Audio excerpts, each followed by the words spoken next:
আজ সকাল সকাল বাগান থেকে আমাদের ব্লগটা স্টার্ট করছি রিজুকে দিয়ে। Good morning, welcome to my channel Ritu life and passion. Riju এখানে ভোরবেলা ঘুম থেকে উঠে এসেই বাগানে দৌড়ে চলে এসছে, খেয়ে দিয়ে ফ্রেশ হয়ে প্রকৃতির শোভা দেখছে বসে বসে। এই জায়গাটার খুব ফেভারিট জায়গা, এখানে রোজ এসেও বসে থাকে। এখানে বসে বসে এখানে লোকজন দেখা যায়, লোকজন দেখে বসে বসে সব। রোদ আসে, রোদে বসে।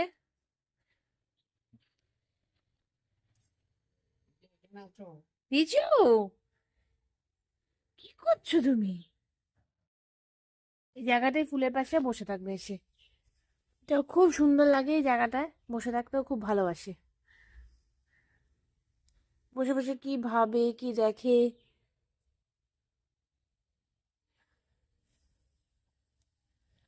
দেখো গোলাপগুলো কি সুন্দর হয়েছে।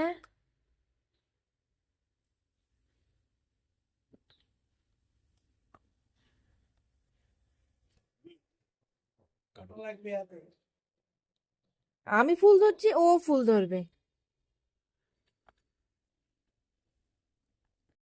কি করছো তুমি সকালবেলা এখানে এসে? দেখো দেখো ওদিকে দেখো, আমাকে বলো কি করছো তুমি সকাল সকাল বাগানে এসে? কি দেখতে এসছো? সকাল সকাল তোমার ঘুরতে চলে এসছো? ও বউ দেখতে এসছো? সকাল সকাল ও বউ দেখতে এসছে বাগানে। কি বউ একটাও নেই? সব বউ চলে গেছে? সব বউ চলে গেছে, তুমি বউ খুঁজে বেড়াচ্ছ? কি করেছু? যা, ইস, সব বউরা চলে গেছে রিজুকে ফেলে। মনটা খারাপ করে বসে রয়েছে সব বউরা।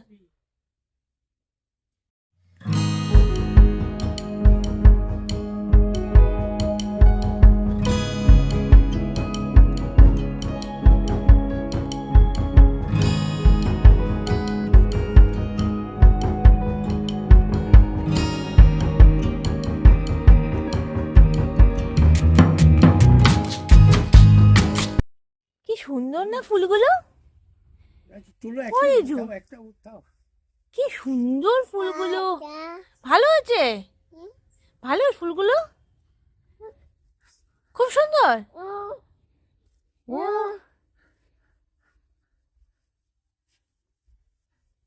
ভালো ভালো। সকাল সকাল বাগানে চলে এলে মনটা ভালো হয়ে যায়। আজ ঘুম থেকে উঠে আমি ফ্রেশ হয়ে ফার্স্টে চলে এসেছি বাগানে, কারণ রিজুকে ফ্রেশ করে দেওয়ার সাথে সাথে ও দৌড়ে দৌড়ে এখানে চলে এসেছে। এই জন্য আমিও এখানে চলে এসেছি। এখানে রোদটাও আছে বেশ, ঠান্ডার থেকে একটা আরাম। ঘরের মধ্যে তো ঠান্ডা বেশি, এখানে অনেকটা আরাম পাওয়া যায়। তো সেই জন্য বাগানে এসে একটু রোদ পোয়াচ্ছি, যাই। তারপরে আমি তো রেগুলারের কাজ তো করতেই হবে, তো এখান থেকে আগে দিনটা শুরু করলাম। মনটা ফ্রেশ হয়ে গেল, ফুলগুলো দেখলেই মনটা ফ্রেশ হয়ে যায়। হ্যাঁ, এখন আর বাগানে সেরকম ফুল নেই, মানে ওয়েদারের জন্য এখন প্রচন্ড ডিস্টার্ব হয়ে আছে। ফুলের সেরকম মানে যেরকম আমাদের বাগানে ফুল থাকে বা ফুল ফোটে সেগুলো হচ্ছে না ঠিকভাবে। চলো দিনটা শুরু করলাম। প্লিজ ভিডিওটা, হ্যাঁ প্লিজ ভিডিওটা স্কিপ করে দেখো না, পুরো পুরো দেখো, তাহলে এনজয় করতে পারবে।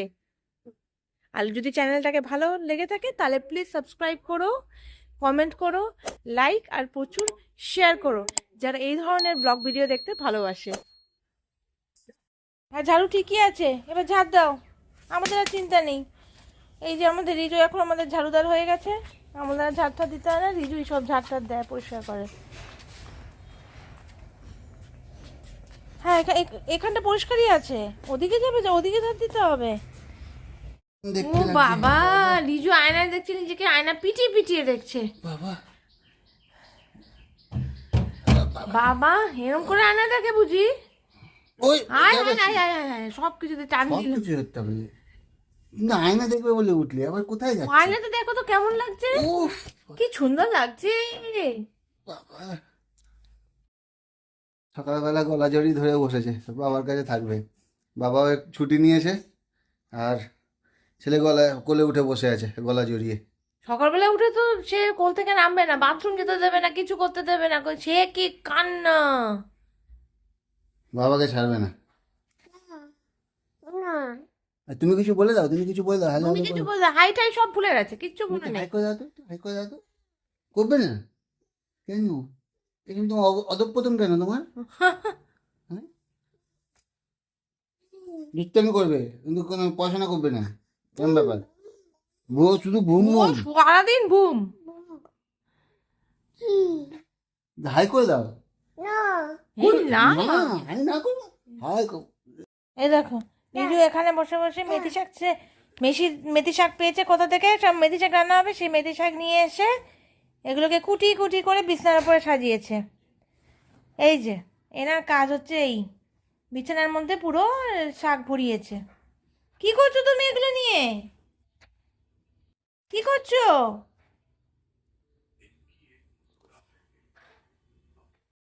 এই যে আবার কোথা থেকে বালতি ঠালতি নিয়ে চলেছি। রিজু একটু কি করবে তুমি, আমার বালতি নিয়ে এসছো কেন? বাহ, ইউ বাবা, তোমার এখন ঘর মুছতে হবে নাকি এই বালতিতে জল নিয়ে? না না, এত কাজ করতে হবে না। ও বাবা, ইস, ওনাটা একদম শুকিয়ে রোগা হয়ে যাবে। যাও যাও যাও। ওকে ঘুম পাড়িয়ে দিয়ে এখন আমি রান্নাঘরে চলে এসেছি। রিজু তো ঘুমিয়ে পড়েছে, কারণ মানে ও না ঘুমালে আমি ঠিকভাবে কাজ করতে পারি না। পার্ট বাই পার্ট আমাকে রান্না করতে হয়। ডাল আর ভাতটাকে করে ওকে চান টান করিয়ে দিয়েছে আগে, যেহেতু ওর দাদু আর বাবা আজ বাড়িতে থাকবে না, ওরা একটু কাজের দরকারে বেরোবে, ওকে করিয়ে দিয়ে এবারে আমি চলে এসেছি আবার রান্নাঘরে বাকি রান্নাগুলো করব। এখানে মেথি শাক কেটে নিয়েছি, এখানে বেগুন কাটা হয়ে গেছে, এখানে একটুখানি গাজর সেদ্ধ করে নিয়েছি। তো এইগুলো মানে কাটা পার্ট বাই পার্ট রান্না করতে হয়। পরে এটা কমপ্লিট করে আবার নেক্সট রান্নায় যাব, দেখি তখন ওর মধ্যে যদি আবার ও উঠে পড়ে তখন আবার ব্যাস আবার আবার গ্যাপিং পড়বে। এই করে একে সব রান্না তোমাদেরকে দেখিয়েও উঠতে পারি না, কারণ সব রান্না সব কিছু শ্যুট করা ইম্পসিবল। ও উঠে যাবে কি করবে, এই মানে কিছুতে গরম কিছুতে হাত দিয়ে দিল, এখানে ইন্ডাকশানে বসিয়েছি, ডালটা টান দিতে যাচ্ছে, গরম জল বসিয়েছি টান দিতে যাচ্ছে, এখানে ভাতের মাল গালতে যাবো, আমাকে টানাটানি করছে, হাত থেকে যদি স্লিপ করে, নানান রকমের প্রবলেম। তো সব পুরো রান্নাটা তোমাদের আমি দেখে উঠতে পারি না, যতটুকুনি আমার পসিবল হয় আমি পুরোটাই তোমাকে দেখাই। তোমরা আশা করি তোমরা বুঝতে নিশ্চয়ই পারছো যে একটা বাচ্চা নিয়ে ঘরের সমস্ত কিছু কাজ কমপ্লিট করা টাইমের মধ্যে প্রচণ্ড চাপের ব্যাপার। যতদিন না একটু বড় হচ্ছে ততদিন মানে আমাকে প্রচণ্ডভাবে মানে প্ল্যানিং করে চলতে হয়, যে ও এটা করলে আমি এটা করব। তাই হোক, অনেক বকবক করে নিয়েছি, এবার রান্নাটা কমপ্লিট করে নিই। এই যে রিজু ঘুম থেকে ঘুমিয়েছিল, ঘুম থেকে উঠেই হাসতে হাসতে একটা স্মাইলিং ফেস নিয়ে আমাদের ঘরে চলে এসছে। বাবাকে দেখতে পাইনি কখন চলে এসছে। ঘুমটা ভালো হয়েছে, ঘুমটা ভালো হয়েছে। বাবা পুরোতে ঘুম ভাঙেনি নাকি? আয়রন টেবিলের এই অবস্থা। উইন্টার সিজনে সব যত উইন্টার গার্মেন্টস আছে সব এক জায়গায় করে রাখা আছে। আয়রন টেবিলে আয়রন তো মানে উঠে টুটে গেছে, আয়রন করা হয় না। এখন এগুলোকে সব সাজিয়ে, এগুলো অগোছালো হয়েছিল, এগুলোকে সব গুছিয়ে নিয়েছি। আমি একটু রেডি হয়ে নিয়েছি, সুমনা রেডি হয়ে যাচ্ছে, আর এদিকে রিজু রেডি হয়ে গেছে। আমরা একটু বেরোবো, কোথায় বেরোবো জানি না, টুকটাক একটু ঘুরে আসবো রিজুকে নিয়ে। রিজু সবাই বেরোচ্ছে বাইকে করে কাজে, এবার ও ভাবছে সবাই ঘুরতে যাচ্ছে, সেজন্য ওকেও একটুখানি ঘুরিয়ে নিয়ে আসি, তাহলে ওর মনটা খুশি থাকবে। আজ সকালে যেহেতু দাদু আর বাবাকে দেখেছে বেরিয়ে যেতে, সেজন্য খুব কান্নাকাটি করেছে, সে আমাকে অনেক কষ্টে সামলাতে হয়েছে, তারপরে ওকে ঘুম পাড়িয়েছি। তো সেই জন্য মনটা প্রচণ্ড খারাপ হয়ে গেছিলো, আর বেরোবার নামে তো প্রচণ্ড এক্সাইটেড হয়ে যায়। এই জন্য ওকে ঘুরিয়ে নিয়ে আসি, তারপরে আমার অন্য কাজে বেরোতে হতে পারে। চলো। Good evening.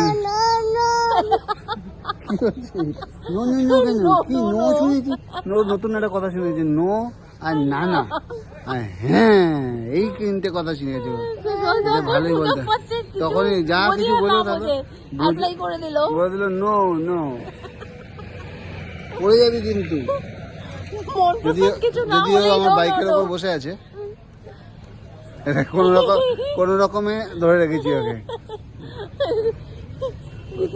চরম যুদ্ধ চলছে ওর। এই যে দাঁড়িয়েছে, দাঁড়াও উঠে দাঁড়াও। হ্যাঁ না, এইবার শান্তি, এবার শান্তি। দেখতে পাচ্ছিল না বলে রেখে গেছিল নাকি? তাই হবে হয়তো। ও অ্যাকচুয়ালি রাস্তায় কটা কুকুর দেখতে পেয়েছে, সেটা নিয়ে ওর যাবতীয় ইন্টারেস্ট, সব ইন্টারেস্ট চলে গেছে। বাবার দিকে তাকাচ্ছে না, মায়ের দিকে তাকাচ্ছে না, ও শুধু বউ দেখবে এখন। এনিওয়েজ আমরা বেরিয়েছিলাম একটু ঘুরতে ঘুরতে আসলাম, মানে আবোল তাবোলই ঘুরেছি, কোনো জায়গায় কোনো পার্টিকুলার কোনো জায়গা নেই যেখানে আমরা দাঁড়িয়ে ছিলাম বা কিছু। আবোল তাবোল ঘুরে এখন আমরা এই নবাবগঞ্জের দিকে এসেছি। এখানে কিছুক্ষণ টাইম স্পেন্ড করে তারপর বাড়ির দিকে চলে যাবো। অ্যাকচুয়ালি কোনো রিজন নেই বেরোনোর, রিজন ছিল এটাকে নিয়ে বেরোনোর জন্যই বেরিয়েছি, আর কোনো নেই। আমি আর ঋতু, বাপরে আর করিস না এরকম বাবা, কি করছে? পড়ে যাবো, ভালো লাগবে সব তিনজনে মিলে পড়বো। আমাদের চারজন, আরেকজন আছে। ও পিছনে আবার একটা বাইক আছে আমার, চারজনে মিলে পড়বো। সকালে আমি আর বাবা বেরিয়েছিলাম, সেই দিকে যা রাগ হয়েছে, খুব রেগে গেছিল আমার উপরে, খুব রেগে গেছে আমার উপরে। লাল হয়ে গেছে। যাই হোক, আমি ওকে প্রমিস করেছিলাম যে নিয়ে যাবো বিকালবেলা, ও প্রমিসের তো ঘন্টা বুঝেছে কিছু। যাই হোক, বিকালে আমি নিয়ে বেরিয়েছি ওকে, বেরিয়ে ঘুরিয়ে টুরিয়ে নিয়ে গেলাম। এখন নিয়ে গিয়ে বাড়িতে একদম গ্যারেজ করে দেবো, আর কোথাও বের করবো না এটাকে। ঠিক আছে, চলো আমরা একটু টাইম স্পেন্ড করে তারপরে যাই বাড়ির দিকে, রওনা দিই। রিজু, কি খবর? কেমন করলে? বল। আর বলবে, ওইদিকে তাকাই না। কেমন করলে?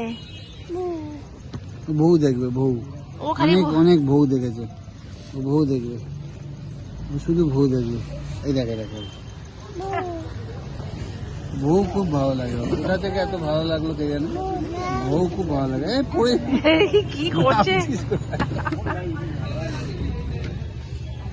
নাচছিস কোথায় তুই? কি বাবু কেমন করলে? কিছু বলবে না? হাই করে দাও, একটু হাই একটু করে একটু হাসিতে স্মাইলটা দাও, যেরকম স্মাইলটা দিচ্ছিলে।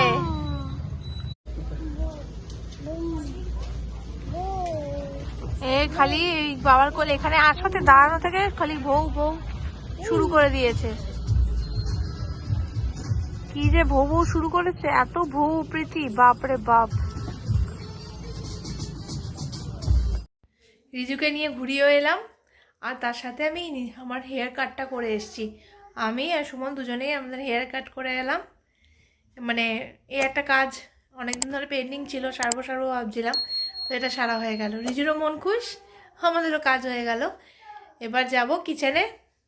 রাত অনেকটাই বেজে গেছিলো, ভেবেছিলাম যে এরপরে বাড়ি ফিরে আবার একটু বাজার যাব, আনার আছে জিনিসপত্র, হলো না। আজ সেটা পেন্ডিং রয়ে গেল, আবার একদিন সেটা করতে হবে। চলো তাড়াতাড়ি ডিনারের প্রিপারেশন করে ফেলি। আজকের দিনটা বেশ আনন্দ মজা করে কাটিয়ে দিলাম। তো আজকের ব্লগটা এখানেই এন্ড করছি। কালকে আসছি নতুন একটা ব্লগ নিয়ে, নতুন একটা দিনে। দেখা যাক আজকের দিনটা কেমন হয়। তো এখন আমরা ঘুমিয়ে পড়বো। Tata, good night.